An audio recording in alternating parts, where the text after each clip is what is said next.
Waalaikumsalam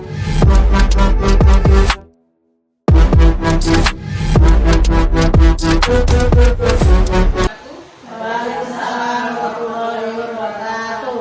Terima kasih Ibu yang cantik sudah mau membantu saya untuk melakukan implementasi sebenarnya, tapi yang sekarang diminta untuk berbagi praktek baik apa yang sudah saya dapatkan ketika saya pelatihan untuk calon FASDA, fasilitas daerah guru BK, yang dimana di situ kita dibahas adalah tentang 7 jurus BK hebat. Itu simbolnya begini. 7 jurus BK hebat. Saya enggak gini. Kebiasaan kebiasaan. Ya, tapi nggak tahu kalau 7 kebiasaan ada di situ bagaimana nggak? Sama ya? Oke.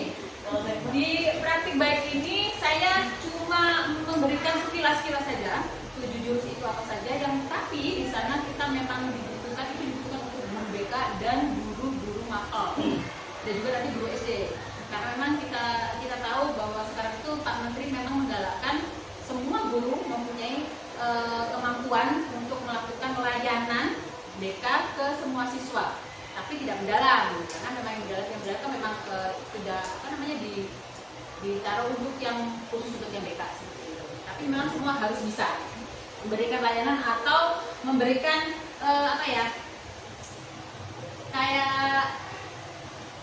menangani dengan penanganan pertama untuk siswa-siswa yang di kelas itu bermasalah. Jadi tidak langsung diberikan ke guru BK.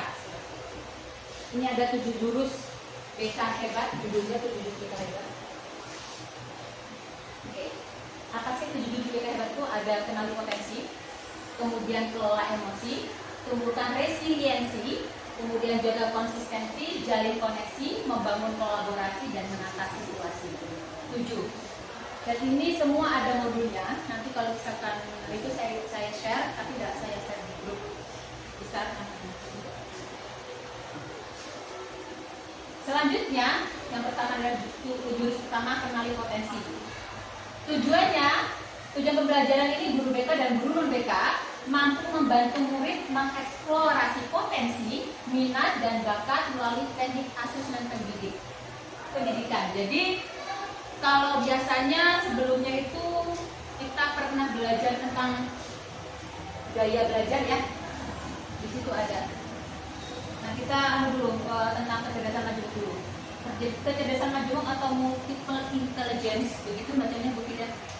Mohon maaf kalau salah. Ini adalah teorinya dari Howard Gardner yang menyatakan kecerdasan itu tidak tunggal. Sama, kita dan siswa juga sama. Memiliki kecerdasan itu tidak tunggal. Jadi selama ini kita menilai anak-anak pintar dan bodoh. Padahal setiap anak itu memiliki kecerdasan yang berbeda-beda sesuai dengan yang menurut Howard Gardner. Musikal dan natural. Kalau yang musikal kita ngerti dia yang visual spasial kita tahu dia bagian kecerdasan bagian apa Bapak Ibu? Visual spasial. Like Bu Rafida, apa namanya? Public speaking. Itu kecerdasan verbal linguistik. Itu loh Bu. Kemudian yang selanjutnya adalah logis matematik. Ini sudah ketahuan dari matematik. Pinter matematik Salim. Oke, kalau saya enggak. Ada gitu kan. Kemudian kinestetik Pak Salim, lain sosial. Kalau interpersonal itu kecerdasan diri, artinya memahami diri sendiri. Kadang kita ketukar ya, yang inter sama intra. Kemudian yang musikal ya, yang suka musik joget. Natural, nggak ada kayak kita. Suka alam. Orang saya liburan ke Jogja jadi marahin sama dia, kenapa sih kamu ke gunung-gunung? Begitu. Oke, selanjutnya ini untuk gaya belajar. Kita sudah Pernah dibahas ini soalnya yang dia lihat lihat gambar gitu kan? Setahu saya begitu sih. ya, jadi dia biasa memahami gambar gitu kan? Enggak, jadi nanti kayak belajarnya tuh harus gambar dengan pakai gambar, dia tuh kayaknya bakal cepat menyelesaikan, bakal dia paham gitu nanti. kalau di gaya belajar biasanya yang ini siswa dengan gaya belajar read atau write akan maksimal dengan menggunakan kata-kata. mereka akan terbiasa menerjemahkan konsep abstrak ke dalam sebuah kata atau esai. Kan memang kita lihat seperti ada anak-anak seperti ini ya, ada juga. Dan ini ternyata dipisahkan dari yang 3 itu, jadi bisa nemu lagi 1. Sebenarnya tapi yang ini belum umum sih Bapak Ibu, belum umum ya. Tapi ketika saya lihat ya sudah masukkan aja sekalian, siapa tahu memang ternyata anak-anak kita ada yang seperti itu. Gitu. Nah itu tadi untuk kenali potensi. Untuk yang kenali potensi tadi itu sebenarnya kita bisa, kalau saya kemarin sudah mencobanya untuk anak-anak yang kecerdasan yang 8 itu menggunakan aplikasi Aku Pintar. Di situ Bapak Ibu juga bisa. Nanti kita mencoba, enggak sekarang sih, nanti kapan-kapan kita mencoba untuk melihat kecerdasan kita sebenarnya yang benarnya apa. Karena ketika melakukan menggunakan aplikasi itu ada yang keluar 2 dengan skor yang sama. Ada. Yaitu memang diri kita. Tapi ketika kita melakukannya nanti kita maunya lebih fokus kemana, boleh dipilih salah satu. Kemampuannya ada kemampuan intelligence, kemudian gaya belajar juga bisa. Sekarang bekerjanya di guru, bukan di pendidikan. Oh tapi begitu sih gasnya anak-anak. Iya, masih membantu mereka. Nanti ada yang mau saya telusurin.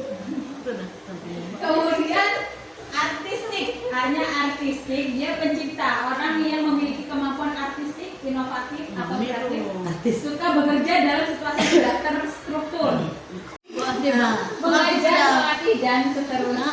Penuh kasih sayang. Penuh kasih sayang. Selanjutnya adalah enterprising. Kalau di sini yang diterjemahkan menjadi giat, pembujuk, orang yang suka bekerja dengan orang lain, mengarahkan, mempengaruhi, membujuk, melakukan, memimpin. Ini yang disebutkan ini adalah itu terampil menerapkan teknik sederhana meregulasi emosi untuk diri sendiri dan murid, terutama untuk meregulasi diri sendiri dulu, sehingga ketika kita masuk ke dalam kelas kita tidak dalam keadaan emosi. Untuk guru BK yang khususnya mengidentifikasi emosi murid, menginterpretasi hasil asesmen dan mengintegrasikan data ke dalam layanan bimbingan dan konseling. Sekali lagi saya hanya memberikan gambaran luarnya saja Bapak Ibu ya, tidak mendalam. Nanti untuk mendalamnya ada tugas dari dari BGTK yang itu mendiseminasikan. Kalau sekarang memang belum boleh mendiseminasikan karena saya belum jadi pasda, masih calon pasda. Mudah-mudahan lulus. Amin. Nah, apa sih emosi itu? Kita tidak tahu, tidak akan bisa meregulasikan emosi ketika kita tidak tahu apa itu emosi. Jadi emosi itu adalah respons otomatis terhadap rangsangan, baik itu rangsangan internal dari dalam diri kita atau eksternal dari luar. Dan melibatkan perubahan fisiologis, detak jantung, mungkin kognitif, langsung berpikirannya negatif atau bagaimana. Kemudian yang ekspresif, raut wajah, sering seperti itu. Berarti emosi itu enggak emosi itu kan kalau itu emosi itu juga negatif. Emosi positif ya banyak. Senang ya emosi juga. Iya. Selama ini saya tahu emosi itu ya arahnya ke negatif. Tidak. Jadi respon otomatis terhadap rangsangan internal ataupun eksternal. Kayak tadi saya bilang kalau kita regulasi emosi itu sangat perlu karena regulasi emosi ini proses mengelola atau mengubah emosi, intensitas, durasi dan ekspresi untuk mencapai tujuan. Jadi ketika yang kita lakukan selama ini mengelola emosi ya, kita sering dengar kalau kita emosi, mengelola emosinya, kita bisa mengelola emosi. Ternyata mengelola emosi pun belum tepat. Yang tepat adalah meregulasikan emosi. Manfaat meregulasi emosi, hubungan sosial lebih baik jelas, karena ketika emosi kita yang negatif, ketika marah dan spontan, kita tidak bisa meregulasikan hubungan sosial tidak baik, akan tidak baik. Ya, kemudian kesehatan kita lebih baik, jelas. Kesehatan kita lebih baik, mengurangi stres, cemas, dan depresi. Ketika kita bisa meregulasikan emosi, kalau kita bisa mengelola emosi belum bisa, manfaat ini belum bisa terasa. Nanti bisa di searching apa bedanya meregulasi emosi dan mengelola emosi. Ya Bu? regulasi itu berarti Meregulasi itu maksudnya langsung merubah kamu atau bukan? Tidak bisa kalau langsung berubah. Kalau merubah itu berarti bukan mengelola emosi tapi bukan meregulasi tapi mengelola emosi. Masih mengelola. Maka mengelola. Kalau mengelola kan berarti kan bisa nanti melakukannya nanti bisa. Tapi kalau meregulasi kan emosi. meregulasi. Meregulasi itu Mengelola atau mengubah emosi untuk mencapai tujuan. Kalau mengelola emosinya sendiri, kita cuma begini, keselnya, tapi masih tahan. Tapi suatu saat itu bisa muncul lagi. Dan lebih beda, menekan, lebih ke menekan. Kalau meregulasi, tidak, lebih tinggi ketekanannya. Contohnya seperti apa? Yang nyata. Ketika kita emosi marah nih, contohnya marah, mengelolanya, oh iya, kalau misalkan aku nanti marah, Tekanan aku naik. boleh tekan aku naik. Kemudian ini malah sakit. Kejam. Oh, parah.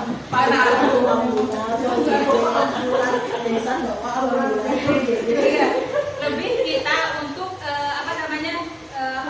Itu namanya meregulasi ya? Meregulasi. Oh, menyadari bahwa kalau emosi itu kita bisa tempatkan. Iya, jadi ketika kita meregulasi sadar bahwa itu tidak baik, kan kita tidak akan lakukan. Tapi kalau mengelola Saat itu saya belum bisa meregulasikan emosi saya.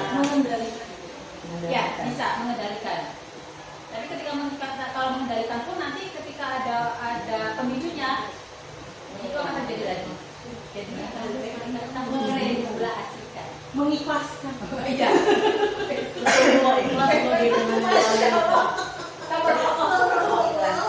Selanjutnya nafas adalah pengambilan keputusan lebih baik, gitu kan? Tadi yang dibilang sama Bu Fida, ya jadi bisa mengambil keputusan yang lebih baik ketika kita bisa meregulasikan emosi ketimbang kita mengelola emosi. Kemudian peningkatan fokus dan kinerja, yaitu tadi kata Bu Niken, mengikhlaskan. Ya wes ketika ikhlas kok biasa kita bisa berfokus dan kinerja. Kalau misalnya sudah mengikhlaskan itu kan jadi kayak ya udah kita move on dengan itu, kita harus jalan maksudnya ini depan. Iya, yang namanya mengikhlaskan ya begitu loh. Lupa enggak, cuma ya wes lah, sudah terjadi. Selanjutnya kelola emosi. Nah ini ada 4 cara untuk meregulasikan emosi. Yang pertama mengenali pemicu, sadari situasi, pikiran. Selama ini banyak jedanya. Take a breath, ambil nafas dalam-dalam. Nggak usah langsung dikeluarkan. Tahan dulu.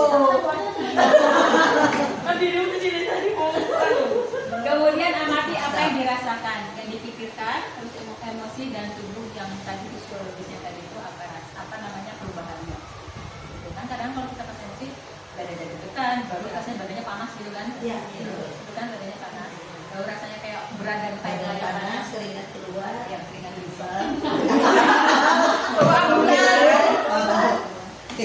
Kemudian bisa kita melanjutkan aktivitas. Jadi ketika pemicu itu datang dari orang lain, kita berhenti sudah. Oke? Kayak tadi Bu Niken, kemudian tarik nafas. Ya.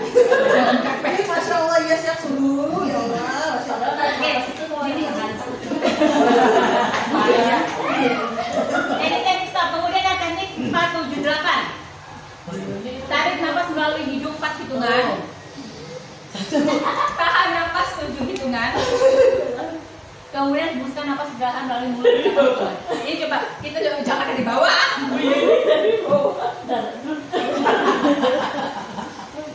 Malah menimbulkan emosi orang lain. Bukan meregulasi emosi kita tekniknya. Berarti regulasinya salah. Oke, coba sih nanti ketika kita dapat pemicu emosi, entah itu dari orang lain atau dari diri kita sendiri, coba yang ini aja dulu. Yang kayak ini lebih gampang, yang isi 4, 7, 8. Tarik napas 4 hitungan, ditahan 7 hitungan. Berarti Bu, tarik tuh maksudnya narik dalam hitungan 1, 2, 3, 4. Baru tahan nafas selama 4, 5, 6, 7. Enggak, ada satu lagi. Oh, berarti kembali ke Tarik napas 1, 2, 3, 4. Kalau Enggak sih, ternyata enggak. Ternyata enggak berikan. 1, 2, 3, 4 hembuskan. Enggak boleh. Enggak, hitungan tarik napas melalui hidung 4 hitungan. Lalu ditahan selama 7 hitungan. Lalu dihembuskan pelan-pelan. Jadi hembuskannya itu makanya 8 hitungan karena kita harus hembuskannya pelan-pelan. Tapi iya loh betulan. Bisa setelah itu bernapas. Ya enggak lah. Otomatis kan masih langsung bernapas. Kalau menurut saya kita nanti nyobanya yang ini aja dulu. Karena kalau yang ini lebih kepada nanti lebih karena kita akan lanjutkan aktivitas kita. Yang ini lebih berat kayaknya. Kalau menurut saya loh ya, akan lebih kalau menurut saya lebih efektif yang ini untuk sementara. Kalau pemicu emosi itu tidak terlalu berat. Tapi kalau tidak bisa mengontrol emosi itu berarti ini tadi dia nggak punya cara tidak Video pembelajaran guru mana sebelum dikoreksi itu diapresiasi dulu, baru tengahnya dikoreksi, setelah itu baru diapresiasi lagi. Tapi kita tuh nggak tahu ternyata itu model burger gitu. Tapi ternyata itu tidak cuma di murid gitu nggak Bu? Iya, Kami pun jadi merasa oh ya ternyata hasil kerja keras ini udah diapresiasi. Memang harus ada yang diperbaiki dan sudah diapresiasi gitu. Seperti itu. Jadi namanya teknik burgernya apa ini? Dan baru tahu namanya teknik burger. Jadi dapat ilmu baru ya. Ya, mantap. Nanti kita belajar Bu, tapi tidak sekarang. Nanti terus nanti terus. Ya. Mau. Oke, teknik burger sudah. Jurus keempat, jaga konsistensi. Tujuan pembelajarannya adalah guru mampu menumbuhkan pembiasaan karakter positif pada murid yang dikembangkan berdasarkan nilai-nilai agama dan kebudayaan. Karena kita agak sulit untuk menumbuhkan karakter anak-anak, masih agak sulit memang. Itu kenapa di 7 jurus BK ada yang seperti ini, karena berharapnya kita semua bisa menumbuhkan karakter positif buat anak-anak. Ada kebiasaan yang dipaksakan hanya menciptakan kepatuhan eksternal jangka pendek dan rapuh. Sering kita melakukan itu dengan memaksakan anak-anak kan ancaman dengan ancaman biasanya. Dan itu kebiasaan itu tidak akan awet karena itu adalah kebiasaan yang dipaksakan. Beda dengan kebiasaan yang tumbuh dari kesadaran. Dia bersifat panjang dan dia tumbuh dari motivasinya ada dari dalam diri sendiri, dan diri anak itu sendiri, sehingga dia akan panjang. Ya kalau dia nggak sadar itu tuh tanggung jawab dia, ya udah. Ya, sebentar aja. Ketika kita di kelas dia masih kembali ke selera asal gitu kan. Nanti kita Nah, agak sulit memang kita untuk menumbuhkan karakter yang positif.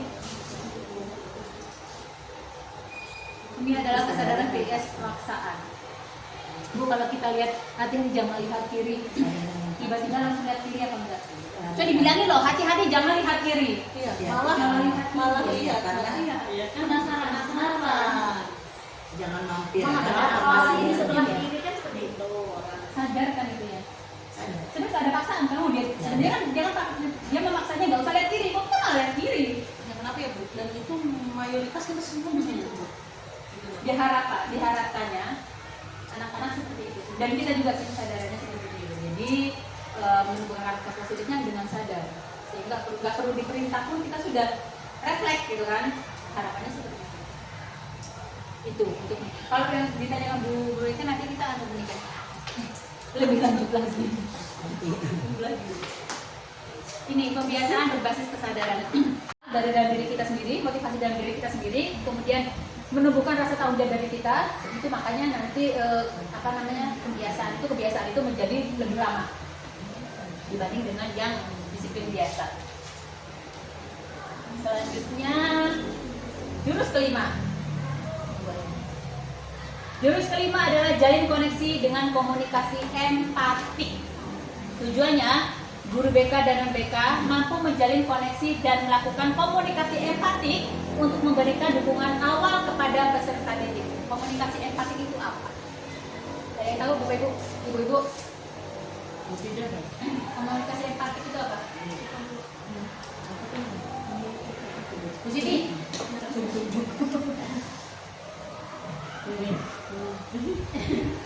Untuk menumbuhkan komunikasi yang empati, ini adalah caranya. Kita harus yang pertama, kita harus memiliki keterampilan membuka percakapan ke siswa. Ini konteksnya, Bapak Ibu ya, konteksnya bahwa untuk anak-anak yang bermasalah atau untuk anak-anak yang perlu bimbingan dari kita, untuk anak-anak yang perlu pendampingan dari kita. Dan ini tapi bisa diterapkan juga sih ketika kita masih santai atau gimana pengen koreksi dari orang lain juga bisa. Jadi keterampilan membuka percakapan yang tidak monoton, kemudian keterampilan bertanya. Artinya keterampilan bertanya ini pertanyaannya bersifat terbuka.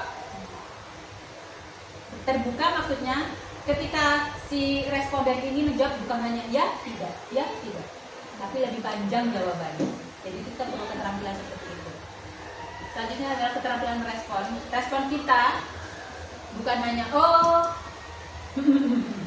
tapi kita bisa meresponnya dengan kata-kata yang lebih menarik lagi mereka untuk menjabarkan lebih banyak atau bercerita lebih banyak lagi. Seperti itu. Kemudian keterampilan merefleksi dari apa yang siswa atau peserta didik kita itu sampaikan, kita merefleksikannya tepat, tidak menjas. Kadang kita seperti itu ya, kita sering menjas anak-anak. Mereka sudah bercerita, oh aku berarti begini-begini. Sebenarnya tidak bisa seperti itu. Gitu ya. Kemudian keterampilan menyimpulkan. Berharap ketika kita menyimpulkannya itu tidak kita yang menyimpulkan, tapi siswa. Dari obrolan tadi yang sudah banyak, kesimpulannya apa? Atau apa yang kamu dapat dari obrolan kita? Jadi bukan kita yang menyimpulkan sebenarnya. Perlu latihan sih Bapak Ibu. Seperti ini perlu latihan. Selanjutnya adalah koneksi sebelum koreksi. Tindakan murid yang bisa kita lihat atau perkataan mereka yang bisa kita dengar sebetulnya hanya menggambarkan sebagian kecil kenyataan dari anak-anak. Ada bagian yang tidak bisa kita lihat yaitu perasaan, motif, atau keinginan terdalam dan kebutuhan mendasar. Itu sebabnya kita tadi diperlukan keterampilan untuk bertanya supaya bisa tergali. Seperti fenomena ini, fenomena gunung es. Kita sering dengar ini, kita sering lihat ini, bahwa apa yang terlihat dari anak-anak itu adalah seperti gunung es yang tampak di permukaan laut. Sebenarnya di dalamnya itu banyak yang mereka pendam, dari keinginannya, kebutuhannya. Yang ini yang harus kita harus kita gali dengan komunikasi empatik tadi. Berharapnya dengan begini kita bisa memanusiakan siswa dan juga bisa membuat siswa itu nyaman ketika di kelas kita. Jurus ke-6, bangun kolaborasi. Tujuannya kolaborasi bersifat mendukung perubahan dalam menata situasi. Tujuannya mengoptimalkan peran ekosistem sekolah untuk menciptakan iklim sekolah yang aman, nyaman, dan menggembirakan. Hampir sama dengan yang itu ya, apa namanya? Deep learning. Aman, bebas dari kekerasan, baik itu fisik, psikis, perundungan, aman di ranah online dan aman dari bencana. Sebenarnya ini ada simulasinya untuk membuat sekolah itu nyaman dan aman dari risiko-risiko yang ada sebenarnya. Cuma karena saya ngomongnya ini ada kulitnya aja, jadi tidak bisa saya jelaskan lebih banyak. Nyaman, harapannya sih SMP Negeri Sutomo seperti itu. Bagus ya? Itu saya sama Deri lagi main basket tuh. Mau jadi murid. Kenapa fokus yang ini, tidak fokus yang ini? Dia berarti visual loh. Iya, berarti kayak belajarnya visual. Fokusnya yang ini. Sekolah, betah di sekolah kalau sekolah ini. Bulannya gini ya. Oke, maksudnya nyaman adalah kondisi kondusif secara emosional dan sosial. Bisa dilihat di situ. Kemudian mencakup relasi sosial yang empatik serta sarana prasarana yang bersih dan mendukung. Ini saya pakai AI. Ini ada SMP Negeri 1 Agak ya Allah bagus banget. Yang terakhir adalah menggembirakan, menyenangkan. Sorry. Oh menggembirakan. Iya. Nggak bisa. Aku minta apa diganti roknya nggak bisa. Berarti programmu kurang tepat itu. Menyediakan ruang bagi murid untuk bermain, berkarya, serta mengembangkan bakat dan minat. Pembelajaran bersifat interaktif dan bermanfaat. Senang ya kalau begini ya? Iya benar. Hari-hari saya sama Deri main Itu benar bisa. Bisa sebenarnya.